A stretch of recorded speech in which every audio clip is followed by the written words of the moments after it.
হব ভাগৱত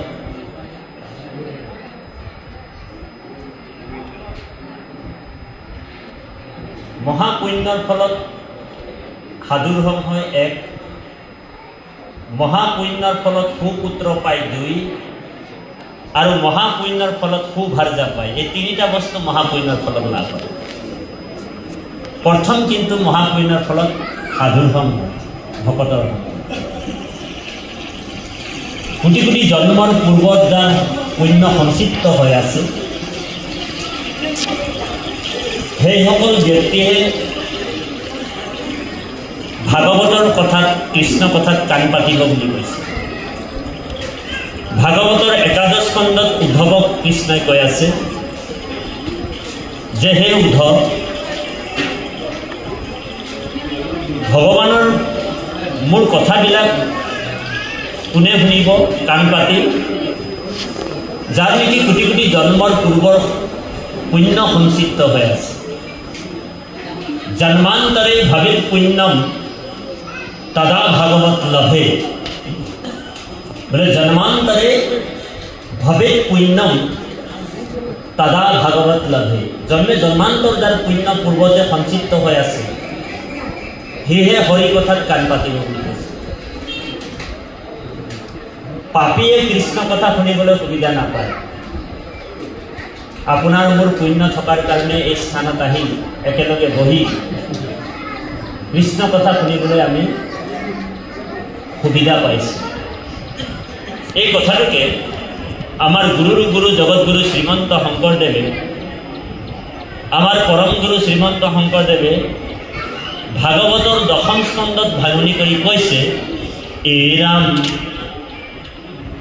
শতকোটি জনমৰ হে মহাপাপ স্বয়ং, যিটো মনুষ্যৰ নিৰন্তৰে ভৈলা ক্ষয়। সেইজন কৃষ্ণ কথা অশুনিবাব পাৰে, পাপীৰ কাণত কথা হুচিহেন তাৰে। শতকোটি জনমৰ মহাপাপস্বয়, যিটো মনুষ্যৰ নিৰন্তৰে ভৈলা ক্ষয়। সিজন কৃষ্ণ কথা শুনিবাক পাৰে, পাপীৰ কাণত কথা খুচিহেন তাৰে। বোলে পাপীয়ে কৃষ্ণ কথা শুনিবলৈ সুবিধা নাপায়। আমাৰ উদ্যোক্তা মন্দিৰলৈয়ে তেখেতক যদি গৈ কিনি ঘৰত জানু পাৰি পাৰি আঁঠু লৈ সেৱা কৰি আহি নিমন্ত্ৰণ কৰি আহিলেও কিন্তু এই স্থানত তেওঁ আহিব নোৱাৰে। যাৰ পুণ্য আছে সেইসকল ব্যক্তিক নিমন্ত্ৰণ নকৰাকৈ এই স্থানলৈ আহি যায়। বুজিছেনে বাৰু?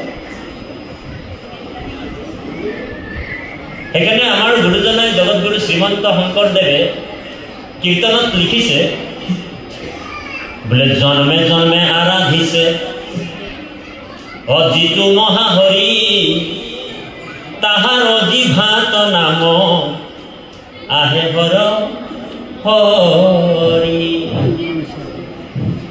জন্মে জন্মে আৰাধিছে যিটো মহাহৰি, তাহাৰ জিভাত নাম আহে হৰ হৰি।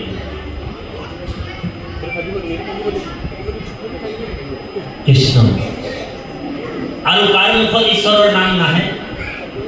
বোলে জন্মে জন্মে কৰি আছে পাপৰ পৰ্বত,